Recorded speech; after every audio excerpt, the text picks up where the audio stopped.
നിങ്ങൾക്ക് മനസ്സിലായോ ഞാൻ എവിടെയാണ് വന്നതെന്ന്? അതെ, സ്പാറ്റിക്കോ ഡേ സ്പൈയിലാണ് ഞാൻ വന്നത്. ഇവരുടെ മെനു കാർഡിൽ ഒരുപാട് ഓപ്ഷൻസ് ഉണ്ടായിരുന്നു. അതിൽ ഞാൻ സെലക്ട് ചെയ്തത് തായ് മസാജാണ്. ഒന്ന് റിലാക്സ് ആവാനും റിഫ്രഷ് ആവാനും അതാ നല്ലതെന്ന് എനിക്ക് തോന്നി. അതിൻ്റെ ഫുൾ ഡീറ്റെയിൽ എനിക്ക് അവർ പറഞ്ഞു തന്നു. പിന്നെ അവരുടെ അടുത്ത് ഓയിൽ ചൂസ് ചെയ്യാൻ പറഞ്ഞു. ഞാൻ തന്നെയാണ് ഓയിൽ ചൂസ് ചെയ്തത്. ലാവൻഡറാണ് ഞാൻ സെലക്ട് ചെയ്തത്. അകത്ത് കയറിയപ്പോഴോ 2 നിലയിലുള്ളൊരു സ്പാ സെൻറ്റർ ഞാൻ ആദ്യമായിട്ട് കാണാൻ കേട്ടോ. ഇത്രയൊരു നല്ലൊരു ആംബിയൻസിലൊരു അങ്ങനെ എനിക്ക് അവർ നല്ല അടിപൊളി വെൽക്കമിങ് ഒക്കെ തന്നു. ഞാൻ ഹാപ്പി. അതിനുശേഷം താഴേക്ക് വന്ന് ഞാനൊന്ന് ചുറ്റിക്കറങ്ങി. അവിടെ പെഡിക്യൂറിനും മാനിക്യൂറിനും സെപ്പറേറ്റ് റൂംസ് ഉണ്ടായിരുന്നു. അതുപോലെ ഫേഷ്യൽസിനും സെപ്പറേറ്റ് റൂമുണ്ട്. അപ്പോൾ നേരെ മുകളിലേക്ക് പോയി. ഇതാണ് കപ്പിൾസിൻ്റെ റൂം.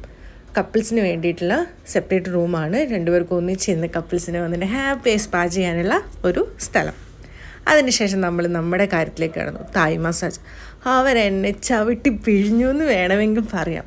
നമ്മൾ ബോഡിയിൽ സ്റ്റിഫ്നെസ് ഒക്കെ മാറണമെങ്കിൽ തായ് മസാജ് തന്നെയാണ് കേട്ടോ ബെസ്റ്റ്.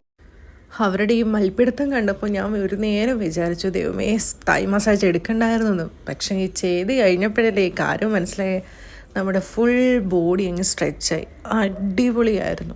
മസ്റ്റായിട്ട് നിങ്ങൾ ആരെങ്കിലും നിങ്ങൾക്ക് തായ് മസാജ് ട്രൈ ചെയ്യണമെങ്കിൽ എന്തായാലും സ്പാറ്റിക്കോയിൽ വന്നിട്ട് തന്നെ ട്രൈ ചെയ്യണേ. പിന്നെ നമ്മൾ അതിനുശേഷം ഒരു സ്റ്റീം ബാത്തൊക്കെ എടുത്തു. അതിനുശേഷം ഞാനൊരു ഫേഷ്യലും ചെയ്തിട്ടുണ്ടായിരുന്നു. കണ്ടില്ലേ ഗ്ലോ. ഒരു ഫിൽറ്ററും ഇല്ല, മേക്കപ്പും ഇല്ല.